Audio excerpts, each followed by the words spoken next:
Alright, so we back for another video. I want to show y'all something real quick. So this is anybody with knock sensor codes, not knock sensors, my bad, O2 sensors.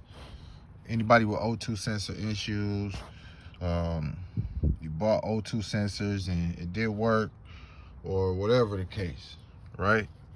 Bought O2 sensors, did work. The upstream worked, but the downstream didn't work. Whatever your case is, I'm gonna show you the correct O2 sensors to get for 4.8, 5360 Gen 3, might be Gen 4, Tahoe, Suburban, Sierra, Silverado, Avalanche, Denali, Yukon, XL, you name it. All right. It might be for some other cars too. But yeah, those are the ones I know offhand. So look, this right here is the upstream. This is how the upstream should look. So my issue was I had a knock sensor code. I'm gonna make a video about that too. But basically, just get OEM. That's the best way to go for the knock sensors. But I had a knock sensor code and I had an O2 sensor code for the back two sensors. Now, well, at first I had them for all four. I bought some sensors, and only the ones for the front two, they fixed the code for the front two sensors. So, which is the upstream, if I'm not mistaken. So it fixed the code for the upstream, but I still had codes for the downstream. So I had knock sensor code, downstream sensor code, heater, circuit connector, and yeah. But in my scanner, my cat was ready. You know, I could get my cat ready, you know, with some seafoam or guaranteed to pass, Duralo, whatever. You can use any of them. Lucas, you can use any of them. And sometime I was able to get my cat to pass, so I knew it wasn't the cat. I can get my cat ready in the scanner, so I knew it wasn't the cat. So yeah, so it was the sensors. But when I bought the sensors, like I said, only two of them worked, and the other two was still throwing the code. So this was my problem right here.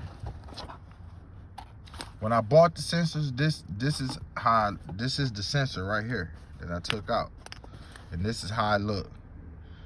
Okay, I typed in my I got it from eBay. Typed in my my make and model of the car. This one of the ones pulled up, so I got them. But like I said, the upstream only worked. I got this upstream sensor because I ordered another pair by mistake. When I was trying to order the downstream, ended up ordering this upstream. So I got two brand new upstream sensors, but I'm glad I got them for the video. But yeah, so this is how I look. You know, when I punched it in, this is how it looks. So that's what I got, but this didn't work. This didn't work. The heater, through the heater circuit code, the codes related to the heater circuit, you know, it kept throwing them. But like I said, I could get my cat ready in the scanner. Like in the scanner, it was saying ready. So I'm like, all right, let me order these sensors again. But the second time I ordered them from a seller that had, you know, high reviews. I ordered the next set from eBay as well, the set that worked. So the seller had high reviews. He was like 99% positive feedback, and the sensors, like they were the most bought downstream sensors. You feel me? They were the most bought downstream sensors. So sure, I bought two from that seller, and those two sensors that I got, those work, and I was able to pass my emissions test, smog test, whatever it's called, wherever you at. I was able to pass the emissions test. But what the sensors looked like on the downstream end, it looked like this. It didn't look like this style. And for a minute I was wondering, like, dang, did I get the right sensor? But it fit just like this one. You know what I mean? It fit. It's gonna screw in just like that one. But yeah, I was wondering, like, did I get the right sensor? Did I do it right? You know what I mean? I was skeptical for a minute, but I went ahead and installed them. And right away, man, right away, I deleted the code once I installed them. I deleted the code, of course, unhooked the battery. And when I unhooked the battery, the codes was still up.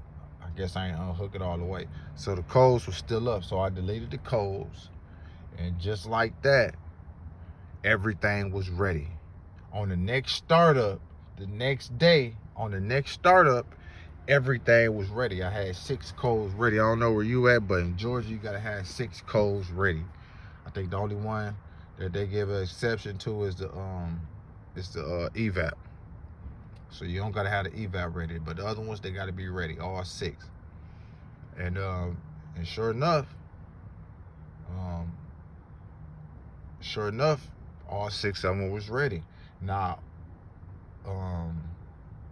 like I said, I had the knock sensor code, but I got OEM knock sensors, so that worked out, and it shut that code off. But it recently came back, so I don't know what's going on. Maybe it might cut off again, whatever. But I still have 6 monitors ready in my scanner still. So obviously that O2 sensor worked fine. So when you get in that O2 sensor, make sure it look like this.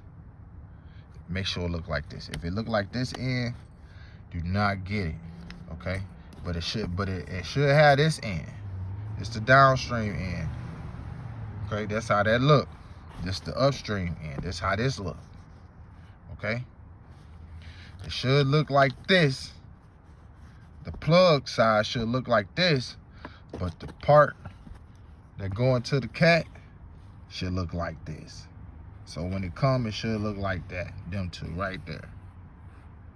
That's how it should look. For both sensors, for the up and the downstream. All 4 sensors should have 2. You should have 2 that look like this with this end, and 2 that look like this with this end. Alright. That's how you gonna pass it for sure. And if you don't pass it like that, you can always get the O2 sensor adapters. You can get the O2 sensor adapters, but they pretty hard to find, and you gotta wait for shipping and all that old stuff. So, I mean, you can go that route too if it don't work. But yeah, I got these from eBay, man. The ones that work, I got them for eBay. The front 2 work, like I said, but the back ones didn't. I ordered another set for the back ones, and it worked straight from eBay. It's still giving the ready code. I'm finna go ahead and show y'all on the scanner real quick. It's still giving off the ready code. And I just passed a small test like over the weekend, Saturday or Sunday, one of them days. All right, here goes the scanner. I'm gonna diagnose. Hey, if you haven't already, man, please make sure you like and subscribe, man. Like and subscribe, man. If I help you out, if this video was informational and it helped you out or helped somebody you know out, man, like and subscribe, man. Like and subscribe, man. Especially if you got 9906, Gen 3, 448, 5360. Subscribe. Give it a whole lot of helpful information. But here you go. Readiness is 6. 1 code in the scanner that's current. Small test, and yeah, by the way, when you do a small test, emissions test, the code, if you got a code that's pending, that do not count. It has to be current.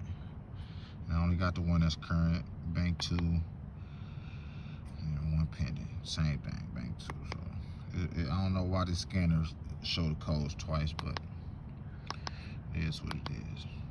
But we're gonna go to the readiness. Boom.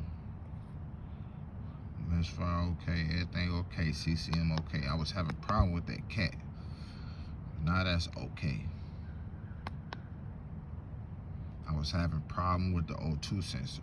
It will take a minute for the heater to get ready, but the heater will eventually be okay, but the O2 sensor wasn't okay.